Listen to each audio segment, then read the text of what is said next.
Здравейте хора! Днес ще ви покажем как да си приготвите 3 бързи и лесни вкусотийки. Първата е закуска, а другите две са лесни десерти за през свободното ви време, но дори може да си ги взимате и на работа.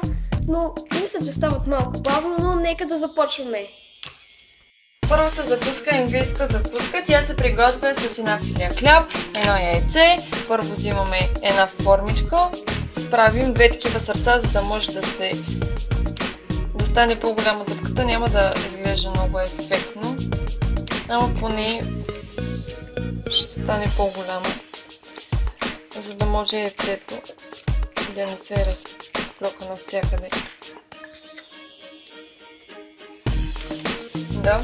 И сега в предварително нагрев тиган слагаме филията. Си направим така. Слагаме филията. Слагаме едно яйце. Слагаме вътре.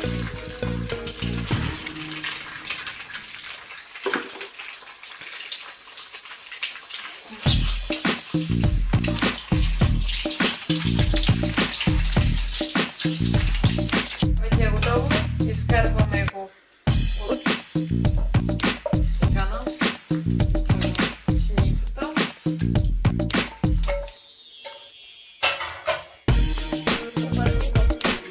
След това може да го поръстите, ако искате да го прекратите. След това да го поръстите. Ето как стана отгоре, се едно ще съм сложили сира. Може да го поръстите в тиган.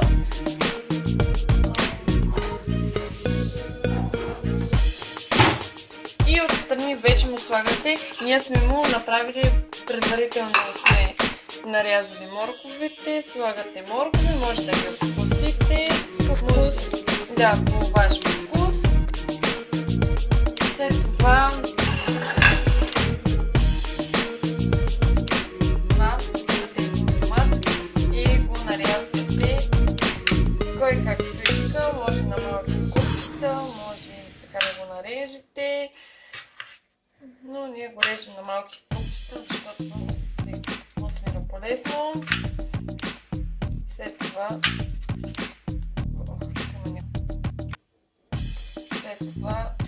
се слага така и става много ефектно. Него също може по ваш вкус да го направите както ви харесва. И това е нашата скромна английска закуска. Дано да ви е харесало. За следващия десерт ще ни трябват половин литър прясно мляко и сипваме го тук в тази тенджера. Ще правим крем, кафяв и бял. Смесен. Да, след това слагаме захар на вкус. Първоначално мисля да сложа 5-6 лъжици.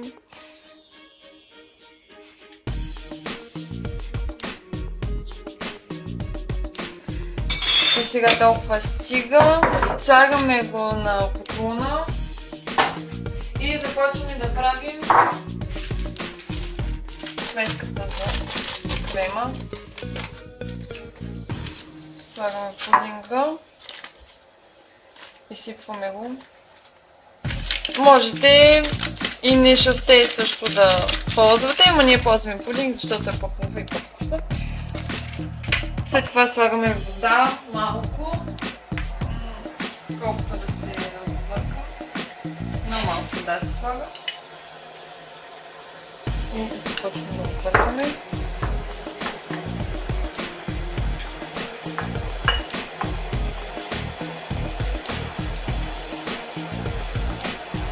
Мисля, че иска още малко вода. И след това, като заври млякото, това се изсипва. Вече млякото ни е завряло. Изсипваме крема, смесата за крема. Вършим го обратно на котлона. И бъркаме. Започваме да бъркаме, докато се сгъсти. Не трябва да става на каша. Трябва да се сгъсти. Ето така. И се бърка, докато получите ето тази смес. Трябва да стане като боза крем. Не трябва да е рязък. Вече Сложихме крема в купичките. Сега остава да направим и другия крем.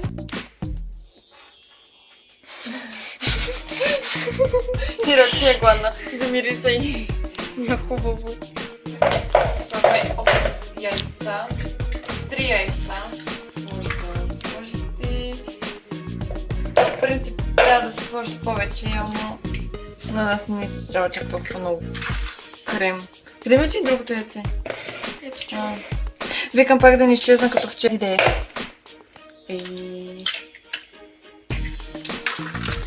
След това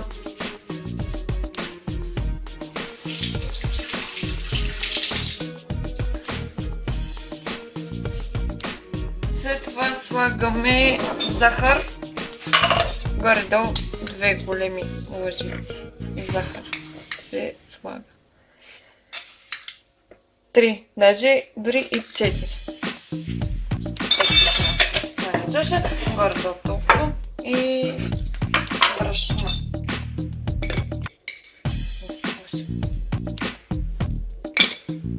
Съвсем малко. Сега това цялото нещо трябва да го разбъркаме. Само че е малко трудно, но ще се разбърка.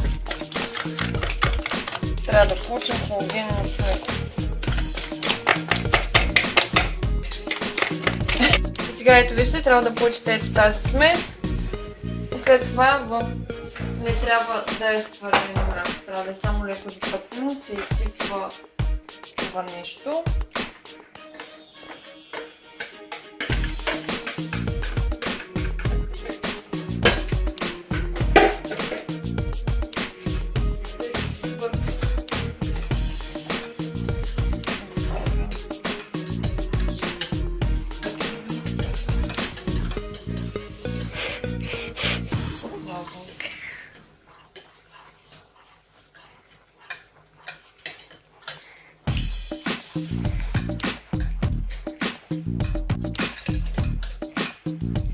И вече започваме да получаваме баварския крем. Вече кремът е готов. Трябва да изглежда толкова гъст и го добавяме към другия крем да се смеси.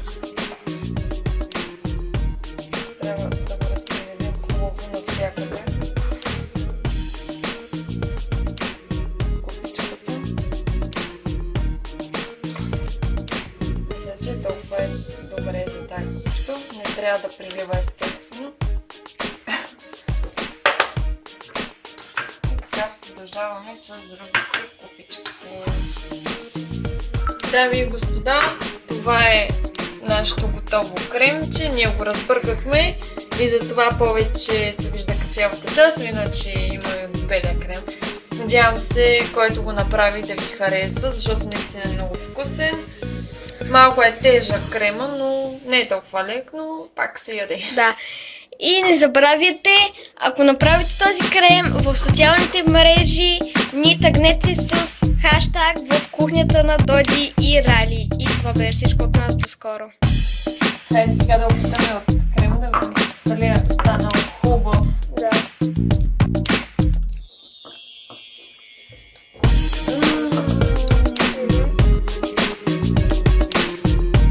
Хубав е.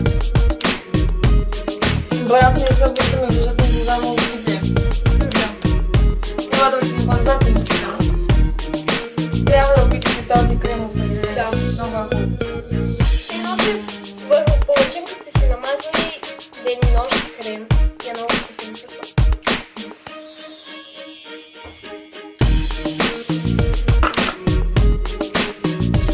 Скъпи приятели, надяваме се това кулинарно видео да ви е харесало. Показахме ви две от нещата, които правим и които ни харесва да си похапваме.